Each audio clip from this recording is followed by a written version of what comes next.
Today we are standing in the beautiful Knollwood neighborhood. This is in Lawrence Township, just off of Sargent Road, and it's just north of Fort Harrison State Park.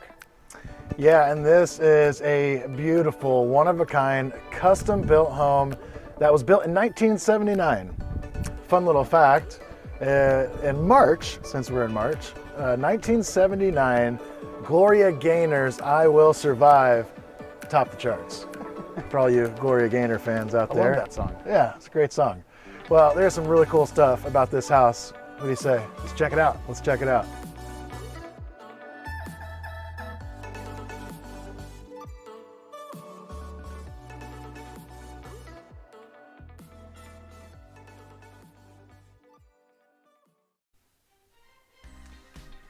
So this home has 5 bedrooms, 5.5 bathrooms, 4-car garage, and features an amazing view. Look out this window. Look at this window. Man, and this here is a fireplace. Yeah. Look at this mantle. It's a serious mantle. Yeah. There's a lot of cool things about the late 70s. Did you know the Sony Walkman came out? It was a big deal. Burton snowboards just came out. I love Burton brand. Happy Meals were a huge hit, and leg warmers was a pretty big deal. Huh. 1979, man. That must have been a fun time. Yeah, could you imagine this house just rocking it in the 70s? I mean, look at the kitchen. There's so many cool spaces to hang out in this house. You know, I could see a lot of leg warmers, a lot of Sony Walkmans going through here. So this kitchen is my favorite part of this house. And I really loved how they did kitchens back then. They really made them the focal point and made them a spot where people can gather. This kitchen's huge. I love this wallpaper. And the best part about these appliances, these were top of the line appliances back in the day. Oh yeah. And they will outlast us, your kids, probably our grandkids. They're amazing. The KitchenAid stuff, the Gen Air stuff that you see.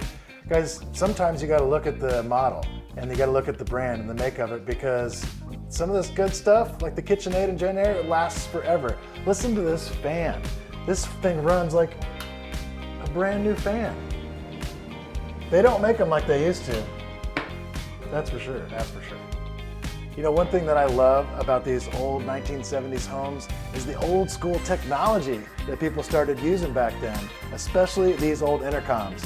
Now, I've seen a lot of these old intercoms before, but most of the time they don't work. This one's in great shape. Hey, how we doing over there? We're doing pretty good, Adam. We're gonna need a couple of dirty martinis in the master bedroom. Would you like that up? Blue cheese olives?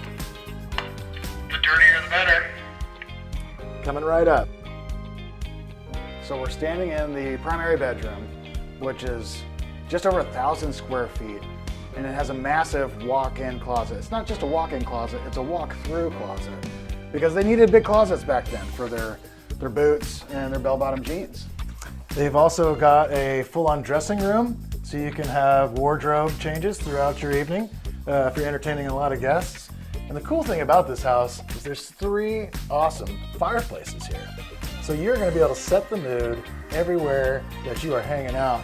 And this is some real stone here, you guys. This isn't just a facade. You're looking at a for real wood-burning fireplace with a stone front, something that you just don't get anymore. So I can imagine what life was like in the late 70s. And I bet, especially in this house, they probably threw some pretty epic parties. Oh yeah, for sure. Yeah. And to make it easy to clean up after those parties, then came in the whole house vacuum system. Let's check this out. Yeah, you just plug the hose right in, clean up, head over to the next one. It's pretty easy. Some other funny features, you know, things have changed over the years, and the standards of homes have changed, code has changed. It's true. Seth, being a home inspector, knows this.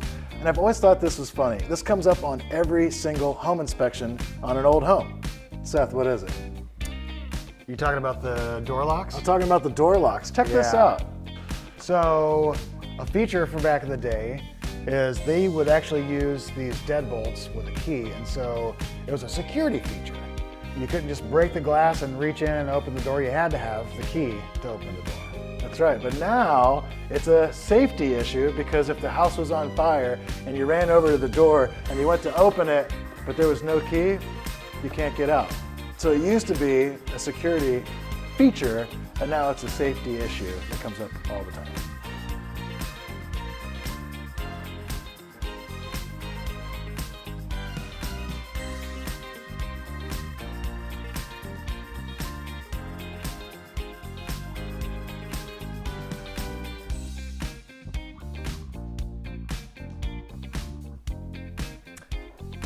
So there's a lot of wood in this house. That's kind of the common theme throughout this place. So Seth, what kind of maintenance does somebody need to consider when they're buying a house with some awesome wood features like this?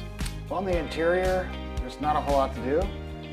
I believe this is a Western red cedar, which on the inside, you don't have to do much. On the exterior though, you're gonna have some maintenance to do, and there's a bunch of different products you can use on the exterior. But the main thing is just staying on top of it. And if you let it go for more than a couple of years, you're going to have a bigger project other than sealing and staining the floor. So this is a very cool old home. And if you have an old home and you're interested to know more about what it might be worth or what it could sell for on today's market, give us a call. Yeah, we love older homes. We love this neighborhood. So if you guys are thinking about making a move and are curious about what's going on out there in the market, we're here for you to answer any questions that you guys might have.